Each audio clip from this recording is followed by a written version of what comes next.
बिस्मिल्लाहिर्रहमानिर्रहीम। अहमद अली शाह के साथ एडिक्स न्यूज़ में आपको खुशामदीद कहता हूँ। आज की टॉप न्यूज़ में आपको बताएंगे कि इमरान खान ने फ़ौज के बारे में जी एक तगड़ा बयान जारी कर दिया है। नवाज शरीफ और जरदारी ने रोना स्टार्ट कर दिया है। पाकिस्तान की चारों सूबाई असम्बलीज़ के MPs को फ़ौरन अकाउंट खोलने की भी हिदायत कर दी है। नोटों की बोरियां ला के रख दी गई हैं जिनके बस मुंह खोलने बाकी रह चुके हैं। और मज़े की खबर आपको बताएंगे कि PTI की सनम जावेद ने जेल सुपरिटेंडेंट और मरियम नवाज को वक्ता डाल के रख दिया है। अच्छा जी, फ़ौज और PTI के बयानात के ऊपर भी हम बात करते हैं, इसके ऊपर भी हम डिस्कस करेंगे, डिटेल से बात करेंगे। मगर इससे पहले मैं आपको बता दूं, जी शहबाज शरीफ और जरदारी साहब आपस में भी लड़ पड़े हैं और इस्टेब्लिशमेंट के साथ भी लड़ पड़े हैं। इस वक्त इस्टेब्लिशमेंट ने जरदारी और नवाज शरीफ को ऐसे चौराहे के ऊपर ला के खड़ा कर दिया है जिधर से ये ना भाग सकते हैं, ना पीछे हो सकते हैं, ना आगे हो सकते हैं। आज से 1-1.5 महीना पहले तक तो जो लड़ाई थी वो सेनेट के चेयरमैन के ऊपर थी कि सेनेट का चेयरमैन कौन होगा। मगर इस टाइम जो लड़ाई चल रही है वो उन 3 लोगों के ऊपर है जिन्होंने आज़ाद उम्मीदवार के तौर पर सेनेट के लिए अपने कागजात नामजदगी जमा करवाए हैं। उनमें सबसे पहले आते हैं जी मोहसिन नकवी साहब,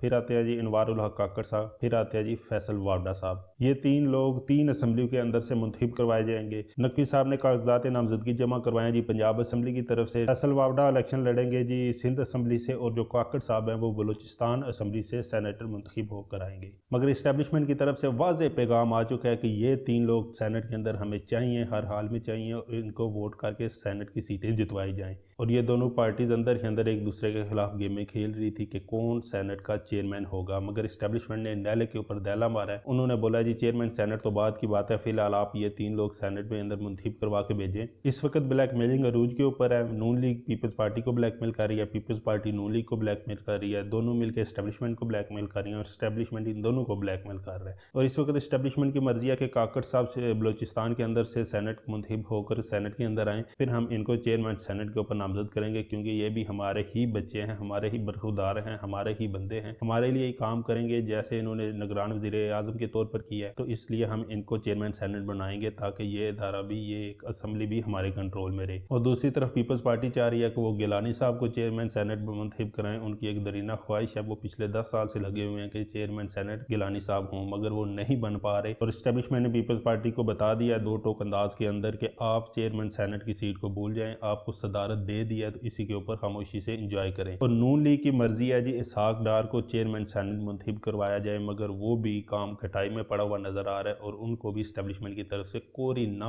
सुनने को मिल चुकी है। पीपल्स पार्टी बड़े आराम से एक गेम खेल रही थी, उसकी बेनक इस्टेब्लिशमेंट को लग चुकी है। उनको पता चल चुका है कि पीपल्स पार्टी और जरदारी साहब, बिलावल साहब क्या गेम हमारे साथ खेलना चाह रहे थे, और उसको उन्होंने गेम को उन्हीं के ऊपर पलट के रख दिया है। असल में पीपल्स पार्टी चाह रही थी कि तमाम वो आईनी ओहदे जिनकी मुद्दत कम से कम 5 साल है वो हम अपने अंडर कर लें, फिर हम हुकूमत के साथ हाथ करेंगे। इसी सिलसिले में उन्होंने सदारत की सीट अपने अंडर की, उन कंट्रोल में की कि सदर पीपल्स पार्टी का होगा, जरदारी साहब होंगे। और उन्होंने हुकूमत के अंदर, हुकूमत साजी के अंदर, असम्बली के अंदर कोई भी और ओहदा नहीं लिया और कोई वजारत तक नहीं ली। उनकी दूसरी ख्वाहिश ये थी कि हम सेनेट का चेयरमैन अपनी पार्टी का लगाएं, क्योंकि उसको भी कोई हटा नहीं सकेगा और उसकी मुद्दत भी 5 साल की होगी, आईनी ओहदा है, ये भी हमें सूटेबल रहेगा।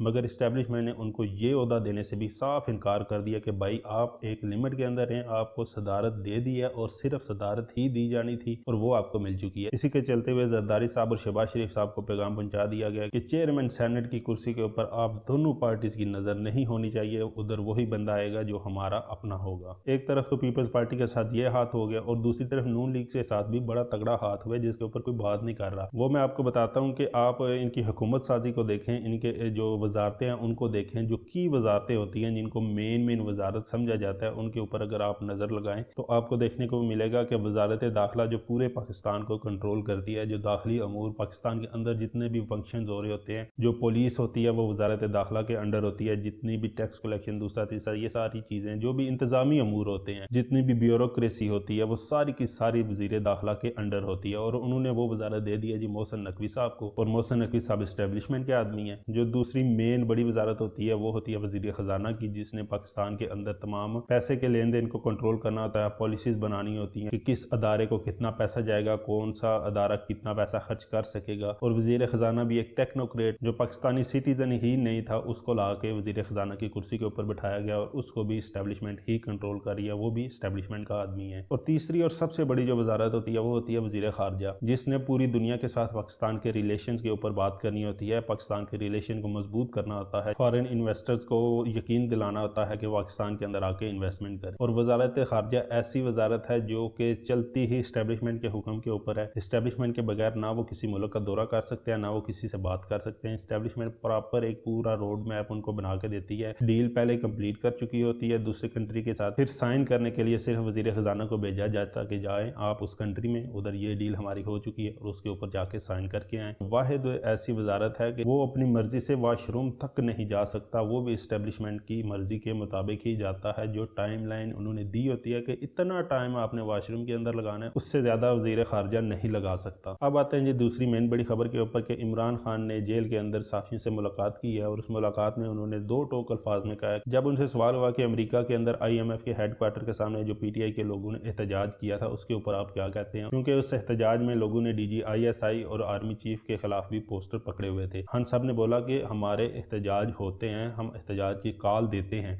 मगर उसका मतलब ये नहीं है कि उसके अंदर जो भी पोस्टर होगा उसको हम ऑन करेंगे। एहतजाज का मतलब होता है कि कोई भी आकर उसके अंदर शामिल हो सकता है। हम अपनी मर्जी के या सिलेक्टिव बंदे लेके एहतजाज नहीं करते। खान साहब ने बोला जी हम पाकिस्तान के अंदर एहतजाज करें या पाकिस्तान के बाहर कोई एहतजाज करें, उससे हमारा फौज को डिग्रेड करना या फौज को कमज़ोर करना या आर्मी के खिलाफ कोई बात करनी हमारा कोई मोटिव नहीं होता, हमारी कोई पॉलिसी नहीं होती। अगर कोई ये लेके आता है इस तरह की बात, तो हम उसको कम्प्लीटली शुरू से ही डिसऑन करते हैं और आगे भी डिसऑन करते रहेंगे। खान साहब ने बोला जी इस इदारे के साथ हमारा जो बेसिक इख्तलाफ है वो सब लोगों को पता है, एक एक बंदे को पता है कि हम किस पॉइंट के ऊपर इनसे इख्तलाफ करते हैं। मजीद जो इदारे की अपनी सलाहियत है, उनका जो अपना नज़्म नस्क है, जो डिसिप्लिन है, जो उनकी अपनी स्ट्रेंथ है, उसके ऊपर हमें खुशी है कि हमारा इदारा कम से कम एक इदारा तो इस काबिल है कि जो पाकिस्तान को रिप्रेजेंट अच्छे अंदाज से कर रहा है। खान साहब ने क्लियर कट इशारा दिया कि आने वाले वक्त में हम हुकूमत के खिलाफ मजीद एहतजाज करने जा रहे हैं, हम इनके खिलाफ रैलियाँ निकालेंगे, हम धरने देंगे, हम स्ट्राइक्स करेंगे, हम पाकिस्तान को बंद करेंगे, हम जलसे करेंगे, हम जुलूस करेंगे। हर किस्म की एक्टिविटी करने के बारे में हम फ्यूचर में सोच रहे हैं कि रमज़ान के बाद ये सारी चीज़ें हम एक प्लान के साथ करने जा रहे हैं। मगर उसके अंदर अगर पाकिस्तान के अंदर या बाहर कोई इस तरह के पोस्टर लेके आता है तो हुकूमत को चाहिए कि उनको पकड़ें, उनसे जो भी करना है करें, उनसे पूछताछ करें। मगर इस तरह के पोस्टर्स के साथ PTI का, स्पेशली मेरा इमरान खान का, इन पोस्टर के साथ कोई लिंक नहीं है, ना ही हम इसको ऑन करते हैं। उन्होंने बोला ये सेम वही चीज़ है जो 9 मई के अंदर, 9 मई में एहतजाज हमने किया, तोड़ फोड़ इन्होंने खुद की, पीपल्स पार्टी और नून लीग ने अपने बंदे भेज के तोड़ फोड़ की, सब कुछ किया और वो हमारे ऊपर डाल दिया। इसी तरह ये इदारों के खिलाफ या एजेंसीज के खिलाफ पोस्टर्स लेके हमारे एहतजाज में घुस जाते हैं। इनको बाहर तो हम निकाल नहीं सकते क्योंकि वो एहतजाज है, उसमें कोई भी आ सकता है। अब आते हैं जी तीसरी बड़ी खबर के ऊपर। मरियम नवाज का दौरा था लाहौर की जेल का। कोट लखपत जेल में उन्होंने एक दौरा किया और मरियम नवाज की ख्वाहिश थी कि मैं सनम जावेद के साथ जाके डायरेक्ट मिलूं, उसको देख सकूं, उसकी जो कैद है उसको मैं इंजॉय कर सकूं। मगर उसको ये भी डर था कि अगर मैं उसके साथ मिली तो उसने मेरे साथ कोई ऐसी वैसी बात कर दी या मुझे ऐसा कोई टोन मार दिया, अगर वो मीडिया में आ गया तो मेरा सारे का सारा जो ड्रामा है, जो मैं इतने दिनों से स्टार प्लस की एपिसोड के ऊपर एपिसोड रिलीज कर रही हूँ, ये सारी की सारी खटाई में पड़ जाएगी। उसके लिए जेल सुप्रिटेंडेंट को टास्क दिया गया कि आप सनम जावेद को कंट्रोल करेंगे, उनसे बात करें जाके। जेल सुप्रिटेंडेंट सबसे पहले पहुंचे हैं जी सनम जावेद के पास। उन्होंने जाके बोला कि ठीक है, आप कैद के अंदर हैं, अच्छी बच्ची हैं, आप पढ़ी लिखी खातून हैं, आपके पास चीफ मिनिस्टर आपसे मिलने के लिए आएंगी। जिसके ऊपर सनम जावेद ने दो टोक अल्फाज में बोला कि वो मेरे पास मिलने क्यों आ रही हैं। तो जेल सुप्रिटेंडेंट थोड़ा परेशान, उसने बोला जी आपसे वो मिलने आएंगी, आपने उनसे अच्छा बर्ताव करना है, अच्छा बिहेव रखना है। तो सनम जावेद ने बोला कि पहली बात वो मेरे पास आएंगी ना, दूसरी बात अगर वो मेरे पास आती हैं तो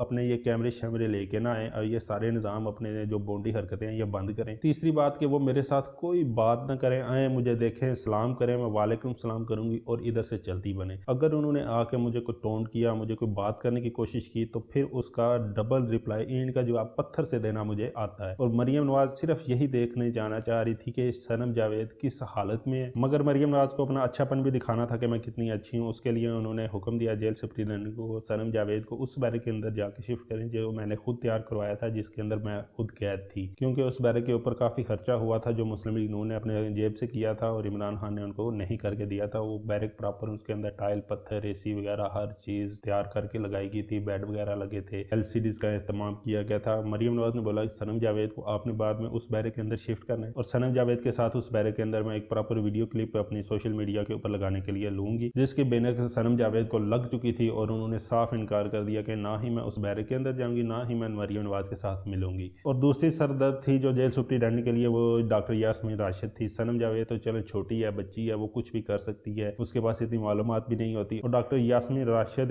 نون لیگ کے لیے اس وقت سب سے بڑا سردرد ہے، کیونکہ انہوں نے لاہور کے اندر میاں نواز شریف کو اس کے اپنے حلقے کے اندر ہرایا ہوا ہے، اور ڈاکٹر صاحب کی جیت کو ہار میں تبدیل کرنے کے لیے الیکشن کمیشن نے 2 سے 3 دن لگا کر 147 تیار کیے تھے اور نواز شریف کو جتوایا تھا۔ تو جیل سپرنٹینڈنٹ کا ان سے بھی یہی سوال کہ آپ پڑھی لکھی ہیں، آپ سب کچھ ہیں، آپ بڑی ہیں، آپ نے مریم نواز کے ساتھ کوئی بدتمیزی نہیں کرنی جس سے ہماری نوکری بھی خطرے میں پڑے، اور جیل سپرنٹینڈنٹ کو ادھر سے بھی کوری نہ کا سامنا کرنا پڑا۔ پھر جیل سپرنٹینڈنٹ نے تمام خواتین کو اکٹھے کیا، ان کو لیکچر دیا کہ آپ کے پاس مریم نواز آئیں گی، آپ کے ساتھ افطاری کریں گی، آپ نے ان کے ساتھ نہ تو کوئی شکایت لگانی ہے، نہ ہی جیل کے عملے کے خلاف کچھ بولنا ہے، اور نہ ہی جیل کے انتظامات کے بارے میں مریم نواز کو کچھ بھی کہنا ہے۔ آپ نے صرف ان کے ساتھ بیٹھ کر افطاری کرنی ہے، جو کوسچن کریں اس کا یس اور نو کے اندر جواب دے کے آپ نے ادھر سے چلتے بننا ہے۔ اور مزے کی بات، جیل سپرنٹینڈنٹ نے ان خواتین کو دھمکیاں دیتا رہا کہ مریم نواز تو ایک دن آئیں گی، چلی جائیں گی، اس کے بعد انہوں نے 5 سال ادھر منہ نہیں کرنا اور آپ کا واسطہ میرے ساتھ ہی رہنا ہے، اس لیے آپ نے کوئی ایسی ویسی حرکت نہیں کرنی جس کی وجہ سے مجھے بھی کوئی خطرہ اور مریم نواز کی شان میں بھی کوئی گستاخی ہو۔ وہ بیچاری غریب خواتین تو مان گئی، مگر صنم جاوید اور جو ڈاکٹر یاسمین راشد ہیں ان کو کون سمجھائے، ان کو کون منائے۔ اور پھر آج جا کے میڈم تھیف منسٹر کا ادھر دورہ ہوا، ادھر افطاری کمپلیٹ ہوئی اور ادھر وہ لوگوں کو کھجوریں بانٹتی ہوئی نظر آئی۔ وہی اسٹار پلس کا ڈرامے کا ایک نیو ایپیسوڈ انہوں نے آج اپلوڈ کیا، جس کے اندر انہوں نے